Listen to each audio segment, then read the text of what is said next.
آسان درس قرآن نحمده ونصلي ونسلم على رسوله الكريم اما بعد فاعوذ بالله من الشيطان الرجيم بسم الله الرحمن الرحيم لم يكن الذين كفروا من اهل الكتاب والمشركين منفكين حتى تأتيهم البينة کتابی کافر اور مشرک اپنا دین چھوڑنے والے نہ تھے جب تک ان کے پاس روشن دلیل نہ آئے۔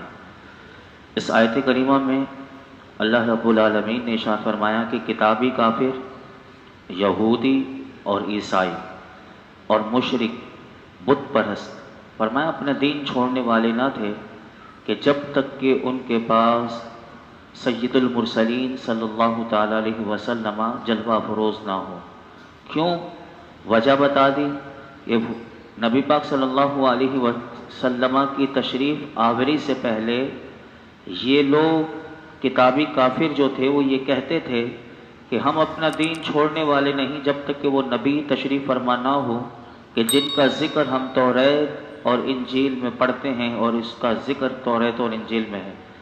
اب اللہ فرماتا ہے جب وہ نبی تشریف لائے اور انہوں نے اپنی نبوت کا اعلان فرمایا تو ان میں سے کچھ لوگ ان پر ایمان لائے اور کچھ نے ان کے ساتھ کفر کیا۔ آگے فرمایا رسول من اللہ یتلو صحفا مطہرہ فیہا کتب قیمہ، یعنی اللہ کا رسول جو پاک صحیفوں کی تلاوت فرماتا ہے، ان صحیفوں میں فرمایا سیدھی باتیں لکھی ہوئی ہیں، یعنی اللہ فرماتا ہے وہ روشن دلیل اللہ تعالیٰ کے انتہائی شاندار رسول ہیں جو کہ سب صحیفوں کے مضامین کی جامع کتاب قرآن مجید کی تلاوت کرتے ہیں۔ قرآن مجید کا تعارف بار بار ہم سنتے ہیں کہ قرآن مجید ہر طرح سے پاک ہے، پاک جگہ سے پاک فرشتوں کے ذریعے پاک نبی پر آیا، پھر ہمیشہ پاک زبانوں، پاک سینوں، پاک ہاتھوں میں رہے گا اور قرآن کریم ملاوٹ سے، رد و بدل سے محفوظ رہے گا۔ اور یہ بات بھی یاد رکھیے گا کہ نبی پاک صلی اللہ علیہ وسلم کا قرآن کی تلاوت فرمانا یہ معجزہ ہے، یعنی حضور کا تلاوت کرنا یہ حضور کا یہ بھی ایک معجزہ ہے۔ وہ کیسے؟ وہ اس طرح کیونکہ میرے آقا علیہ الصلوۃ والسلام نے مخلوق میں سے کسی سے سیکھے بغیر، کیونکہ قرآن بغیر سیکھے آتا ہی نہیں کسی کو بھی، تو میرے آقا نے مخلوق میں سے کسی سے سیکھے بغیر قرآن پڑھا بھی، پڑھایا بھی، سمجھا بھی اور سمجھایا بھی، جبکہ ہماری تلاوت معجزہ نہیں۔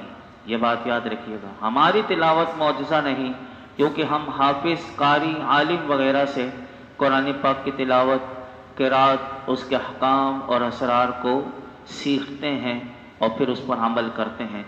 اللہ فرماتا ہے کہ یہ جو صحیفہ یعنی قرآن حکیم ہے، فرمایا اس میں حق اور عدل کی سیدھی باتیں لکھی ہوئی ہیں کہ جو درستگی اور اصلاح پر دلالت کرتی ہے۔ پھر چوتھی آیت کریمہ میں کیا فرمایا سنیے، فرمایا وَمَا تَفَرَّقَ الَّذِينَ أُوتُوا الْكِتَابَ إِلَّا مِن بَعْدِ مَا جَاءَتْهُمُ الْبَيِّنَةُ، اور جن لوگوں کو کتاب دی گئی انہوں نے آپس میں تفرقہ ڈالا مگر اس کے بعد کہ وہ روشن دلیل ان کے پاس آ چکی تھی۔